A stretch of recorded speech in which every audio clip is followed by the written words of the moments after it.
Draven fans, XCW fans, and fans of Chris Bonner. Welcome to another special episode of Controversial Corner with your host, Axel Draven. This episode I'm going to talk and answer some questions and some statements that Chris Bonner made. I watched your videos. I finally sat down and actually watched them.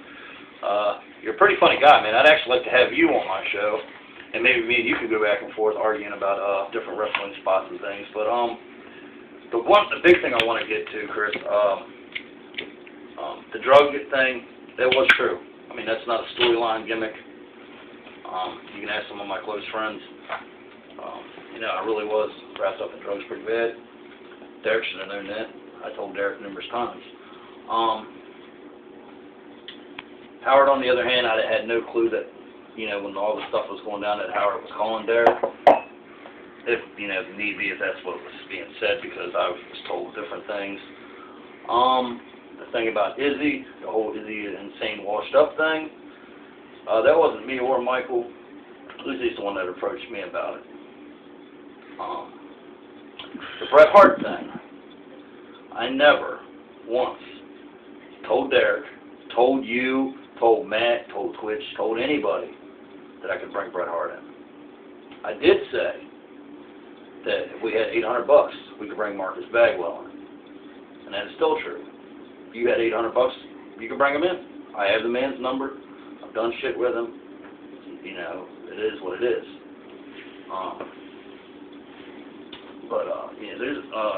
There's a whole bunch of stuff. I mean, I don't take any offense to your video. Maybe I did blow it off the handle a little bit during my my little thing here with Michael and Izzy. I don't take none of it back. I don't regret anything I said. The CM Punk thing, that's basically a joke. It's something, a little inside XCW thing. I'm sure BY has their little inside jokes that they do, like XMW did, and so on and so on. Wasn't like we were trying to ride his coattails or nothing, because, believe me, I'm not trying to go to Chicago. But on other news, CWA is not XCW. They are not the same company. They are two different companies. Matter of fact, if you were telling me and Izzy and Michael we needed to get our facts straight, you need to get your facts straight. As a matter of fact, you have guys that wrestle for your company that said to Izzy, "Oh yeah, we'll come to CWA." That's right, Izzy Insane owns CWA. XCW belongs to somebody. We're just not going to say any names. No, it's not Axel Draven's. No, it's not Michael Draven's. Yes, originally it was our company, but we passed it off on to a guy who was a great booker for another Fed somewhere else. Good friend of ours. But anyhow, that's another fucking ballpark that doesn't even need to be brought up. Well, but with you, Chris Bonner, I'm not here cutting a shoot on you. Just answering your questions, fixing your mistakes that was said. You're right, I did walk out on XMW, and I had my reasonings of why I walked out. And yeah, I'll give you credit. You did put the strap on Izzy. That was awesome.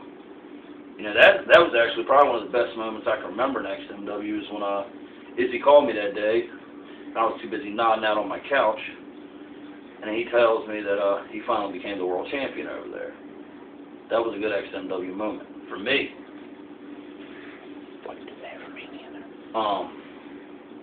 Rob Scott, I can't say I was really holding him back. I wrestled Rob Scott his very first match. He was a good kid, and look what he became, afterwards. Great talent. XM City, another awesome wrestler. Kind of reminds me of The Rock a little bit, but just smaller. Same amount of mouth, just a little bit smaller.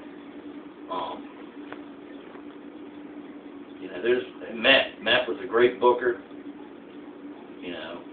And I even have to admit, Bomber, when I was there in XMW, I throw you an idea, most of the time you agreed with it, or you'd come up with something better. I'm not gonna take that from you. Your little beef with Michael and you about who's a better booker, that's between you guys. I really don't give a flying fiddly fuck. You know, I have my opinions, just like Michael has his, just like Izzy has his, just like you have yours.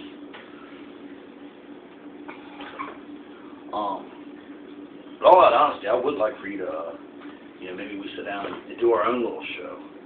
I think it would be pretty fun. I think it'd be entertaining. I think I'd get a laugh out of it. I'm sure you would. I mean, we could just go back and forth. Izzy could go chime in, whatever. It doesn't fucking matter. But facts are facts. A lot of this shit began with he said, she said bullshit. You got guys like Mike Eaton, Twitch, you know, other guys, like some of them I can't even remember names. You know, they would run to me, say one thing, run to you, probably say another, run to Keith Warren, say something totally else. I mean, all out honesty, at the end of the day... Bunch of high school drama. Yeah. At the end of the day, Chris, I wish I'd have had your phone number, because I'd have probably just called you and asked you myself, but, you know, sometimes, like I said, I'm a loose cannon, I can mouth like a pipe bomb, I blow up, and, you know, shit goes flying. Now, do not take this as an apology, you know, but, you know, if I came out of my mouth and called you out of your name, or if I said something that was completely wrong, or I was mistaken, or led to believe something wrong, then yeah, I apologize. But my theories on XMW, those are that's my feelings on the company. You feel that, you know, in the beginning you weren't trying to kill XMW. When you and Derek had your little P4, that's whatever.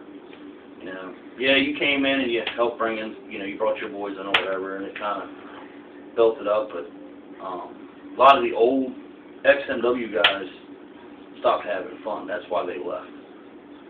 And I can name. Matter of fact, I'll give you one name. I don't even need to give you a bunch. I'll give you one name, and that was Novak, Christian Novak. You know, he just. You notice once you came in, he was gone. Not saying it's totally your fault. I'm not saying it's totally his fault, but it is what it is.